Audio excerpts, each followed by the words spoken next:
ನಮಸ್ಕಾರ ಎಲ್ಲ ಕಲಬುರಗಿ ಮಂದಿಗೆ ನಾವು ಇವತ್ತು ಎಲ್ಲಿ ಹೋಗಿದ್ದು ನಮಗೆ ಯಾರು ಸಿಕ್ಕಿರಲ್ಲ ಪೂರಾ ಬ್ಲಾಗ್ ನೋಡ್ರಿ. ಇವತ್ತು ನಾವು ನಂದಿಲಿಂಗ್ಸಿಗೆ ಬಂದಿದ್ದು ಬರ್ಬೇಕಾದ್ರೆ ಮಿತ್ರ ಸರ್ ಮತ್ತು ಸನತ್ ಸರ್ ಸಿಕ್ಕರು. ಮಿತ್ರ ಸರ್ ಮತ್ತು ಸನತ್ ಸರ್ ಜೊತೆಗೆ ಒಳಗೆ ನಡೆದೆವು. ನಾವು ಇಲ್ಲಿಗೆ ಎದಕ್ಕೆ ಬಂದಿದ್ದವಪ್ಪ ಅಂದ್ರೆ ಧನು ವಿಜಯ್ ಸರ್ ಬರ್ಡೇ ಸಲುವಾಗಿ 18ನೇ ತಾರೀಕು ಲ್ಯಾಂಡ್ಲಾರ್ಡ್ದು 4ನೇ ಟ್ರೈಲರ್ ರಿಲೀಸ್ ಇಟ್ಟರು. ಅದ್ರ ಸಲುವಾಗಿ ಬಂದಿದ್ದು. ಹಂಗೆ ಸೀದಾ ಒಳಗೆ ಸ್ಟೇಜಿನ ಬಲ್ ಬಂದೆವು. ಸ್ಟೇಜಿನ ಬಲ್ ಬಂದು ಒಂದು ಫೋಸ್ ಕೊಡೋಷ್ಟ್ರನಾಗೆ ನಮ್ಮ ಮಾಸ್ತಿ ಸರ್ ನಮ್ಮ ಎದುರೇ ನಿಂತಿರು. ಅವ್ರಿಗೆ ಒಂದು ಹಾಯ್ ಹೇಳಿ ಮುಂದೋಗಟ್ಟಿಗೆ ನಮ್ಮ ಮಾಂತೇಶ್ ಅಣ್ಣವ್ರು ಸಿಕ್ಕರು. ನಮ್ಮ ಮಾಂತೇಶ್ ಅಣ್ಣವ್ರಿಗೆ ಆಲ್ರೆಡಿ ನಾವು ಎಲ್ಲರೂ ಖೂನೆ ಹಿಡಿತೀವಿ. ಮಾರ್ಕ್ ಬಗ್ಗೆ ಮಾತಾಡುವಾಗ ಮನ್ಸೊಳಗಡೆನೆ ಮಾತಾಡ್ಕೋಬೇಕು. ಹಂಗೆ ಅಭಿಣ್ಣವ್ರು ಬಂದರು. ವಿಜಯ್ ಸರ್ ಬರಲಾಗಿರೋದು ಕೂತಿದ್ದು ಅಷ್ಟನಿಗೆ ವಿಜಯ್ ಸರ್ ಬಂದರು. ಪೂರಾ ಮೀಡಿಯಾ ಅವ್ರು ಎದುರೇ ಹೋಯ್ತು.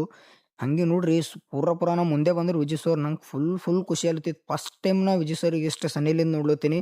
ನಾ ಇಲ್ಲಿ ಹೋಲಕ್ಕೆ ಕಾರಣನೇ ನಮ್ಮ ಅಣ್ಣ ಸೂರ್ಯಣ್ಣ, ಥ್ಯಾಂಕ್ಸ್. ಹಂಗೆ ವಿಜಯ್ ಸರ್ ಪೂರಾ ಸ್ಟೇಜ್ ಮೇಲೆ ಬಂದರು. ಫುಲ್ ಕ್ರೇಜ್ ಇತ್ತು ವಿಜಯ್ ಸರ್ದು. ಹಂಗೆ ಟ್ರೈಲರ್ ಲಾಂಚ್ ಅಂತ ಹೇಳಿಬಿಟ್ಟು ಟ್ರೈಲರ್ ಲಾಂಚ್ ಮಾಡಿಬಿಟ್ರು.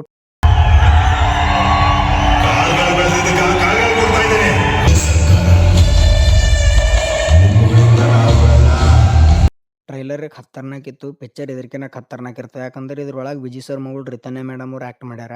ಅಷ್ಟನಿಗೆ ನಮ್ಮ ಅಣ್ಣವರು ಸ್ಟೇಜಿನ ಮೇಲೆ ಬಂದು ಮಾತಾಡಕ್ಕೆ ಸ್ಟಾರ್ಟ್ ಮಾಡ್ರು. ಅವ್ರು ಮಾತಾಡೋ ಮಾತಿಗೆ ವಿಜಯ್ ಸರ್ ಕೈ ಮುಗಿದ್ರು. ಅಷ್ಟು ಚೆನ್ನಾಗಿ ಮಾತಾಡಿದ್ರು. ಇದೇ ಜನವರಿ 23 ತಾರೀಕು ಎಲ್ಲ ಥಿಯೇಟರ್ನಾಗ ಲ್ಯಾಂಡ್ಲಾರ್ಡ್ ಮೂವಿ ರಿಲೀಸ್ದ. ಎಲ್ಲರೂ ಥಿಯೇಟರ್ನಾಗ ನೋಡ್ರಿ, ಪೈರಸಿ ಯಾರು ನೋಡ್ಬೇಡ್ರಿ.